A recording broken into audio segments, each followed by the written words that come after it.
Hello friends, இன்றைக்கி நம்ம சேனலில் ஒரு ஈஸியான ஸ்வீட் ரெசிபி எப்படி செய்கிறதுன்னு பார்க்கலாம் வாங்க.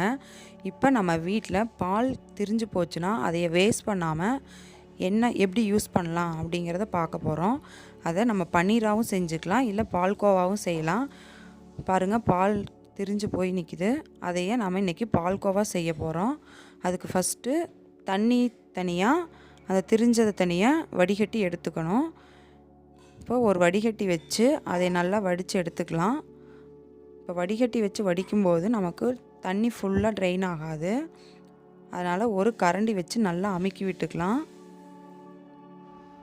இப்படி பண்ணும்போதும் கொஞ்சம் லைட்டாக தண்ணி இருக்கும். நம்ம துணியை வச்சு வடிகட்டினோம்னா தண்ணி ஃபுல்லாக ட்ரெயின் ஆயிரும். இப்போ மிச்சம் இருக்கிறதையும் போட்டு நல்லா வடிகட்டி எடுத்துக்கலாம்.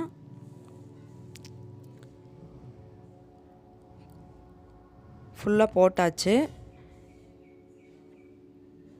கரண்டி வச்சு நல்லா அமுக்கி விட்டுக்குங்க.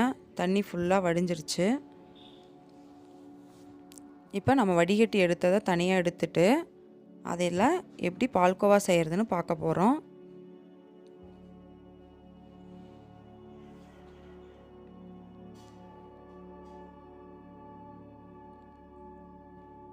பாருங்கள், தனியாக எடுத்தாச்சு. அது நல்லா திரிஞ்சு கெட்டி கெட்டியாக இருக்குது. ஆனால் அதுக்குள்ளே லைட்டாக தண்ணி மிக்ஸ் ஆகி தான் இருக்கும். இப்போ அதைய அடுப்பில் வச்சு ஒரு பாத்திரத்தில் போட்டு ஒரு நிமிஷம் கிளறி விட்டே இருந்தோம்னா அந்த தண்ணி நல்லா சுண்டிரும்.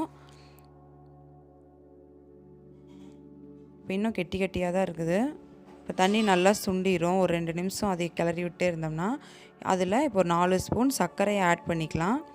சர்க்கரையை ஆட் பண்ணி நல்லா மிக்ஸ் பண்ணி விட்டுக்கிட்டே இருக்கணும்.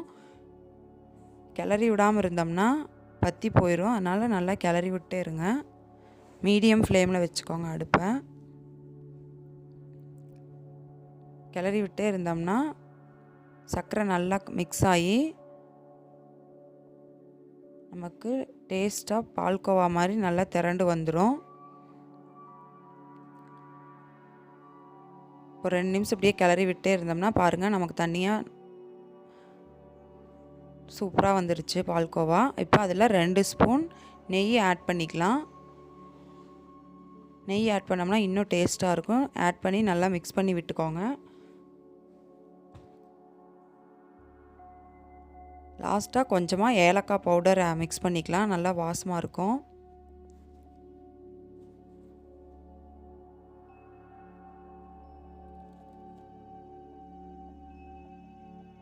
இப்போ நமக்கு சுவையான பால்கோவா ரெடி ஆயிடுச்சு.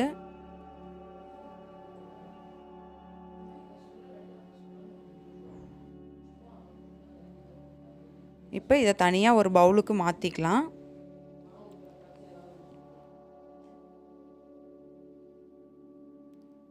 பால் வீணாயிடுச்சுன்னா அதை வேஸ்ட் பண்ணாமல் ஃபீல் பண்ணாமல் இப்படி ஒரு ஸ்வீட் ரெசிபி செஞ்சு சாப்பிட்டுக்கலாம். ஃப்ரெண்ட்ஸ், இந்த வீடியோ உங்களுக்கு பிடிச்சிருந்துச்சுன்னா லைக் பண்ணுங்கள், ஷேர் பண்ணுங்கள், சேனலை சப்ஸ்கிரைப் பண்ணுங்கள். தேங்க்யூ.